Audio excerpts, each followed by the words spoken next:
This is probably one of the biggest lies or misconceptions in the audio engineering space. Tell me, have you heard this before? You should master your track to -14, LUFS. This terrible advice is still everywhere. Please stop mastering to -14 LUFS. Get that notion out of your head right now. It's nonsense, and later on I'll show you what you should do. And do you know why? Because no commercial tracks are mastered to -14 LUFS. This is just a number that Spotify and Apple and other DSPs, digital service providers, came up with because they don't want the listener to have to change the volume of every track, so it's just easier to make every track the same level. No commercial tracks are mixed to -14 LUFS, not by professionals. Just take a look at some of these LUFS values on these popular songs. Let's go.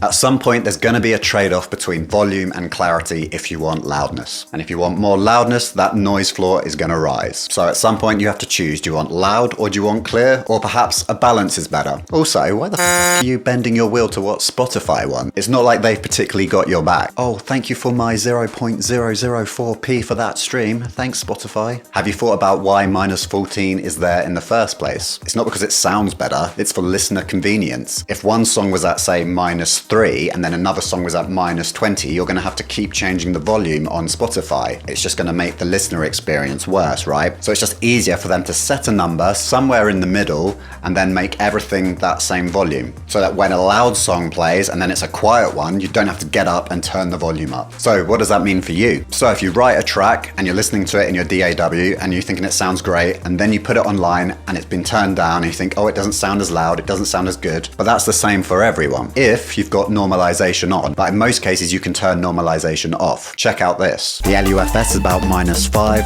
You'll see that the true peak is clipping all over the shop, and it actually has a true peak value of +2.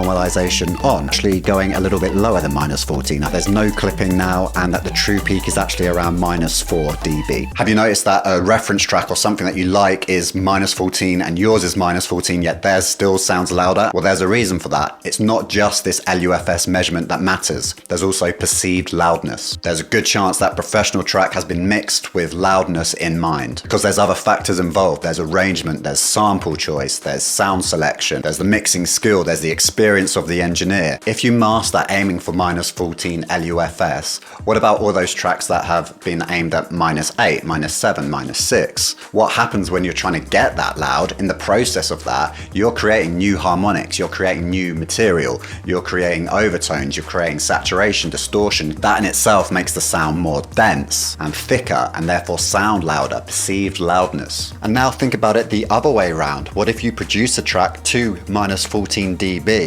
but someone like me who has normalization off, your track is going to sound quiet, because with the normalization off, everybody else is -7, -8. You're going to sound 6 dB quieter. So the track's going to be turned down anyway if you exceed -14, but all the commercial tracks are, so you might as well. Okay, so as promised, here are some tips for mastering your music. First one is just general advice. If you work with audio, if you work with sound, you're a producer, you're a mixer, you want to get better at these skills, first thing, go to Spotify and turn off normalization, because you should really be hearing, or you should want to hear, how the engineer had planned you to hear it, how the producer had planned you to hear it. You can now hear the mixes on your terms, on the artist's terms, on the producer's terms, rather than Spotify's terms. Well, more or less, they're still using OGG Vorbis format, which is a lossless format, by the way, rather than WAV, so you are losing some top end. Second tip, use your ears. Your ears have to come first. Don't worry about a number, like don't aim for a number. You're mixing music, you're mastering music.